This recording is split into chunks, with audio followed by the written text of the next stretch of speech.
Hello, ഇന്നത്തെ video എന്ന് പറഞ്ഞാൽ ജോർജിയൻസിൽ നിന്ന് നമുക്കുണ്ടായ ഒരു വ്യത്യസ്തമായ അനുഭവമാണ്.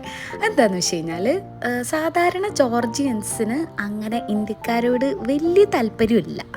കാരണം റേസിസ് ആണോ എന്ന് വെച്ചാൽ റേസിസ് ആണ്, പിന്നെ ഇന്ത്യക്കാരോട് വന്നിട്ട് കാണിച്ചു കൂട്ടിയ കാര്യങ്ങളിലാണെന്ന് വെച്ചാൽ അതുമാണ്. അപ്പം മൊത്തത്തിൽ ഇന്ത്യക്കാരുടെ ഒരു ഇതാണ്. അപ്പോൾ അങ്ങനെയുള്ളിടത്ത് നമ്മൾ മെട്രോയിൽ റീൽ എടുക്കാൻ വേണ്ടി വന്നതാണ്. അങ്ങനെ അവിടെ നിൽക്കുമ്പോൾ ഒരു പാരൻ്റ് വന്നിട്ട് കുട്ടിയെ നേരെ ഞങ്ങളുടെ കയ്യിലും കിടന്ന് ഞങ്ങൾ അങ്ങനെ ഞെട്ടിപ്പോയി എന്ന് പറഞ്ഞിട്ട് അവസാനം കൊച്ചിനെ ഞങ്ങളുടെ കയ്യിൽ തന്ന ടാറ്റൊക്കെ തന്ന് കുട്ടീനെ കളിപ്പിക്കാൻ വേണ്ടി നീങ്ങുന്നതാണ്. പക്ഷെ കുറച്ച് നേരമായിട്ടും വരാണ്ടായപ്പോൾ ഞങ്ങൾ ചെറുതായിട്ടൊന്ന് മേടിച്ചു, ഇനി കൊച്ച് കൈ പെടുമെന്നായിപ്പോയി. അങ്ങനെ പക്ഷെ ആളെല്ലാവരുടെ കയ്യിലും വരുന്നുണ്ടെങ്കിലൊന്ന് പകച്ച് നിൽക്കുമായിരുന്നു. അപ്പോൾ ഇവൾ വ്യത്യസ്തമായ സൗണ്ടുകളൊക്കെ ഉണ്ടാക്കി കുട്ടിയെ ഡൈവേർട്ട് ചെയ്തു. അപ്പോൾ ആളും ചിരിയൊക്കെ തുടങ്ങി. പിന്നെ കുറച്ച് നേരം ഞങ്ങളുടെ കൂടെയൊക്കെ ഇരുന്ന് കളിച്ച്. പൊതുവേ ഇവിടുത്തെ പിള്ളേരൊക്കെ കാണാൻ നല്ല ക്യൂട്ടാണ് കേട്ടോ. അപ്പോൾ മെട്രോ വന്നപ്പോൾ അവനാകെ ടെൻഷനായി, അയ്യോ എന്നിട്ടങ്ങനെ അച്ഛൻ പോയെന്ന്. പക്ഷെ ആൾ വന്ന് കൊച്ചിനെ കൊണ്ടുപോയപ്പോൾ ഞങ്ങൾക്ക് ടാറ്റൊക്കെ തന്നു. അങ്ങനെ എല്ലാവരും നല്ല ഹാപ്പി.